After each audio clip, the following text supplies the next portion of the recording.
ഇപ്പോൾ ഇന്ത്യയിലെ ഒരു സ്ത്രീ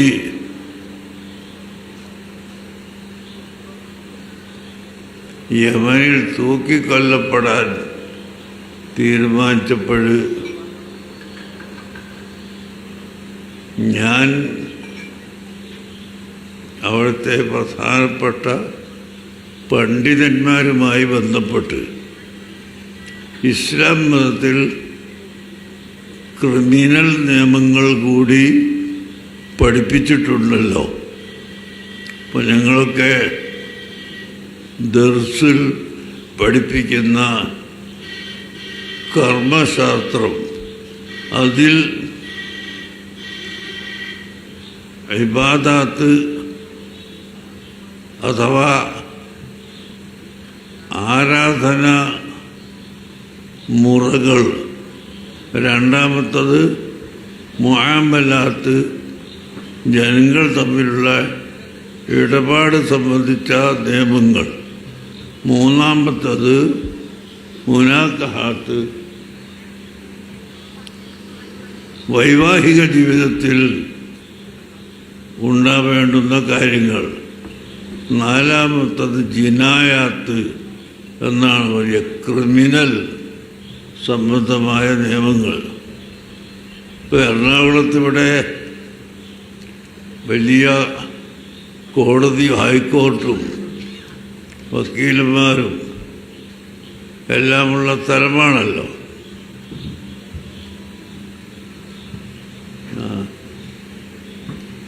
ഞാനങ്ങ് തുടങ്ങിയതാ ട്രെയിനിന് പോകാൻ വേണ്ടി ഇരിക്കാം.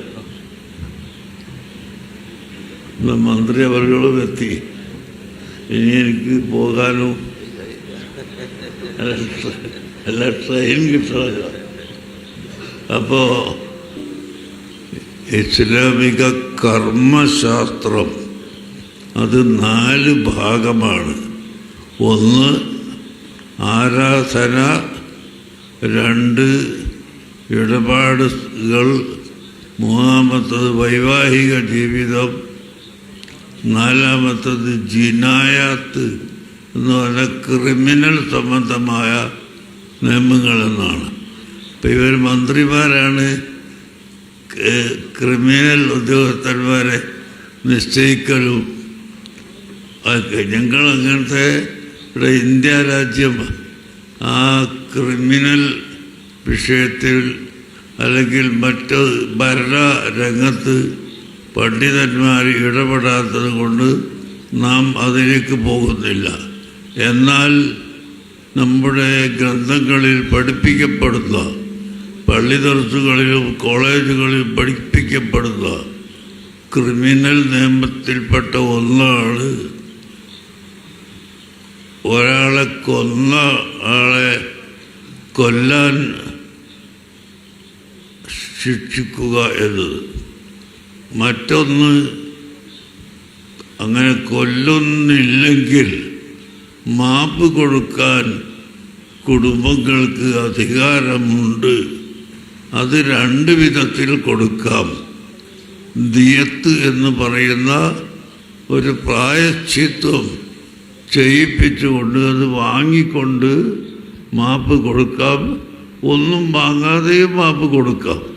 അപ്പോൾ ഞാനിവിടെ ഇപ്പോൾ ഈ യമനിലെ സ്ത്രീയെ സംബന്ധിച്ച് തൂക്കിക്കൊല്ലാൻ കഴിഞ്ഞ 16-ാം തീയതി കൊല്ലുമെന്ന് ഉള്ള വാർത്തകൾ അറിഞ്ഞപ്പോൾ ഞാൻ അതിലൊന്നും ഇടപെട്ടതല്ല, നിയമപരമായി ഇടപെട്ടതല്ല. പക്ഷേ അവിടുത്തെ പണ്ഡിതന്മാരെ വിളിച്ച് ഞാൻ പറഞ്ഞു, ഇങ്ങനെ ഇസ്ലാം മതത്തിലൊരു നിയമമുണ്ടല്ലോ, ദിയത്ത് കൊടുത്താൽ വിട്ടുകൊടുക്കാനുള്ള അധികാരം കുടുംബങ്ങൾക്ക് ഉണ്ട് എന്ന് ഇസ്ലാം മതത്തിലൊരു നിയമമുണ്ടല്ലോ. ആ നിയമം നിങ്ങൾ അവിടുത്തെ ജഡ്ജിയോടും മറ്റ് ജനങ്ങളോടും പറഞ്ഞു കൊടുക്കണം. എന്നിട്ട് ഈ കുടുംബങ്ങളെ വിളിച്ചൊന്ന് സംസാരിച്ച് അവർക്ക് എന്ത് കൊടുക്കണമെങ്കിലും കൊടുക്കാൻ ഇവിടെ തയ്യാറാണ്, അതിനാളുകൾ ഇവിടെ ഉണ്ട്. ഒരു മനുഷ്യൻ എന്ന ഒറ്റ നില മാത്രമാണ് ഞങ്ങൾ നോക്കുന്നത്. അത് ഹിന്ദു, ക്രിസ്ത്യാനി, മുസ്ലിം എന്ന വ്യത്യാസമില്ല. അതുപോലെ പുരുഷൻ, സ്ത്രീ എന്ന വ്യത്യാസമില്ല. ഇന്ത്യയും ഇതിൻ്റെ പുറത്തും എന്ന വ്യത്യാസമില്ല.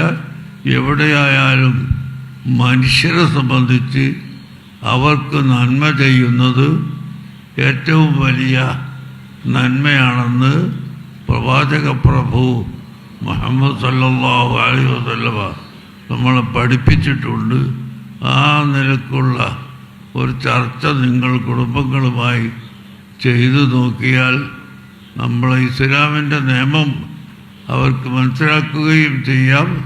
ഇസ്ലാം മുസ്ലിമീങ്ങൾ തീവ്രവാദികളും ഭീകരവാദികളും അല്ല എന്ന് ലോകത്തിന് മനസ്സിലാക്കാനും കഴിയുമല്ലോ എന്ന് ഞാൻ അവിടുത്തെ പണ്ഡിതന്മാരോട് സംസാരിച്ചപ്പോൾ ചെയ്തത് ജഡ്ജിയുമായി ബന്ധപ്പെട്ട് ഈ കാര്യങ്ങൾ ഞങ്ങൾ കുടുംബങ്ങളുമായി സംസാരിക്കാൻ പോകുന്നു.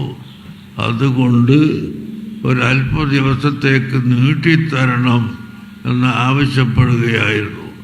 അത് 16 തൊട്ട് പിന്നെ ഒരു ഡേറ്റൊന്നും നിശ്ചയിക്കാതെ ജഡ്ജി സ്വയം അത് മറ്റൊരു സമയത്തേക്ക് നീട്ടി.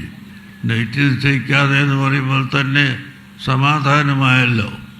അങ്ങനെ എപ്പോഴും ആ ചർച്ച കുടുംബങ്ങളുമായി നടന്നുകൊണ്ടിരിക്കുകയാണ് എന്നാണ് പറയുന്നത്. പക്ഷെ അതിനും ഞാൻ ഇത് ചെയ്തതിൽ ഇവിടെ 99% ആളുകളും സന്തോഷിക്കുകയും മുസ്ലിംകളും അമുസ്ലിംകളും എല്ലാവരും സന്തോഷിക്കുകയും ചെയ്യുമ്പോൾ ഒരു ചെറിയ വിഭാഗം എവിടുന്നോ ഇതങ്ങനെ പാടുണ്ടോ, അത് അങ്ങനെയുണ്ടോ ഇങ്ങനെയുണ്ടോ എന്നുള്ള പല കുത്തിത്തിരിപ്പുകളും നടത്തുക മാത്രമല്ല, അവിടുത്തെ കുടുംബങ്ങളോട് നിങ്ങൾ ഈ ചില്ലിക്കാശിന് വേണ്ടി നമ്മളെ അഭിമാനം വിൽക്കുകയാണോ എന്ന് ചോദിച്ച് അവരെ പിന്തിരിപ്പിക്കാൻ ശ്രമിക്കുകയും ചെയ്യുന്നു.